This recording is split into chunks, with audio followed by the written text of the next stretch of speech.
I'm a commercial artist, which kind of is odd to think about me doing this, but that's all right. I'm a commercial illustrator. I've lived here in Bend for 16 years.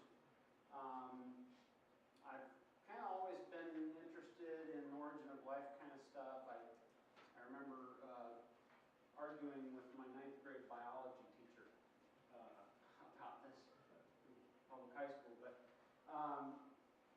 anyway, I don't know, maybe 10 years or so ago, I kind of just really got, my interest really got ramped up because I started following some of the material that comes out of the intelligent design movement, the Discovery Institute in Seattle, and these sorts of things. And some of the stuff that they were putting out there I just thought was the most powerful thing I'd ever heard. That was just really fascinating, and I wanted to learn more about it. And so I've just been kind of doing this, and it's been really interesting. And I hope you'll find it as interesting as I think it is. I think it's just one of the most fascinating things you can talk about. But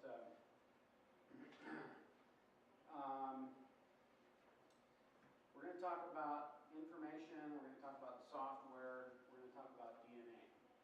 Now, here's how I want to start out. It's kind of curious, it's ironic that our need, our quest for knowledge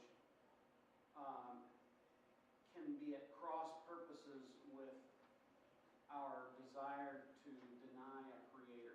Does that make sense? And here's an example of what I mean.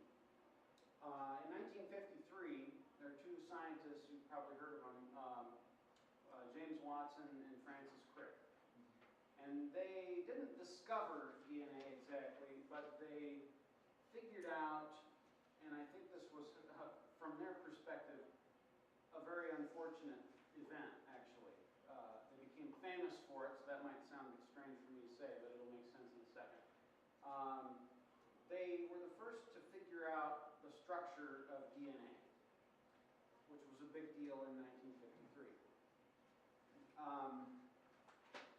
And then a few years later, they made it even worse because they started figuring out what the function of DNA was, or at least they had a good idea. And I'll get a little more into that a little bit later. But this was kind of a disaster because what happened, from a certain perspective, because what happened was their need for knowledge kind of slipped out from under their need to deny a creator. And they made this tremendous discovery. But it really kind of pointed them in a direction they didn't want to go. Being kind of naturalist scientists, not being willing to consider the idea of a creator. So this is what I mean for it being disastrous. I'm not actually trying to denigrate them, but the point is, again, our quest for knowledge and our quest to deny a creator are often just at loggerheads with each other. And some funny things happen, ironic funny. Now, by the time we're done here, we'll cover some things about information. You'll understand what I mean when I say information, kind of give you some ways to think about it, and maybe in ways that you've never thought of it before, hopefully. Now, before I do that, though, I want to cover two Bible passages really quickly. The first is Psalm 19. The heavens declare the glory of God, and the firmament shows his handiwork. Day unto day utters speech, and night unto night reveals knowledge. There is no speech nor language where their voice is not heard. I was thinking about this a week or so ago, and realized this reminds me of something. It reminds me, some of you may remember this, and some of you may not. It reminds me of an ad campaign for Maxell. This is the manufacturer of audio cassettes. At least, well, they manufactured a lot of things since then, but at the time they were known for high-quality audio cassettes, because that's kind of what you needed in 1983 to listen to music.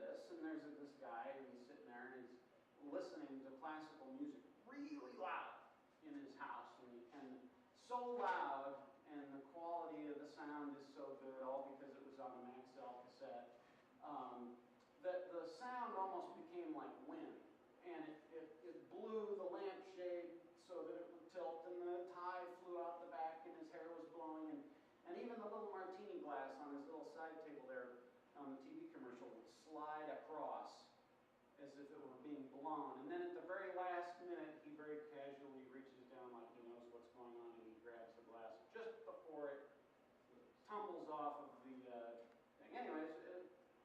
Anyway, the point is, this, for our purposes, is a picture of you in our universe. Think of Psalm 19 again. All this declaring, all this pouring forth of speech, all this uttering, all these voices. The universe is loud. It makes a lot of beautiful music. And, that's the point of Psalm 19, or that's one way to think about Psalm 19 at any rate. I'm going to go to one more, and this is Romans 1:20.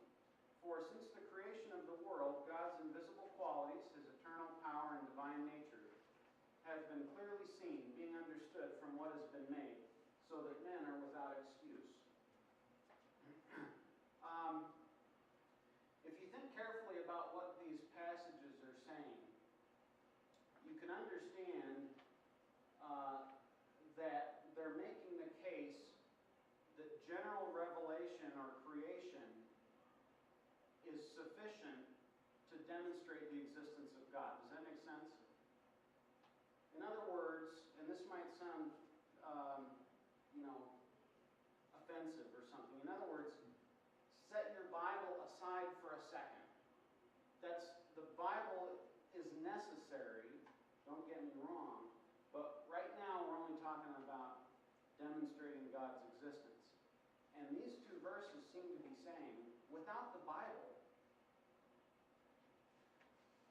creation and general revelation is sufficient to demonstrate the existence of God. Does that seem fair? Maybe a little risky, but okay, all right. You're with me. I appreciate that. Now, apologetics,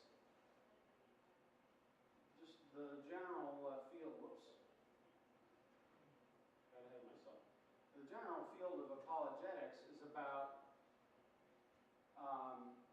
they've been talking about it, giving a logical defense.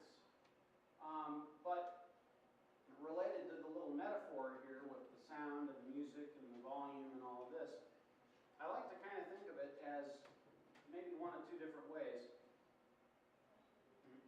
Providing you with a way to turn up the volume on the creation, this general revelation, so that the people you interact with can hear it. And if that bothers you because you think I'm saying that I have the power of God or whatever, and only he should handle the volume, I'm sympathetic to that. You could say instead,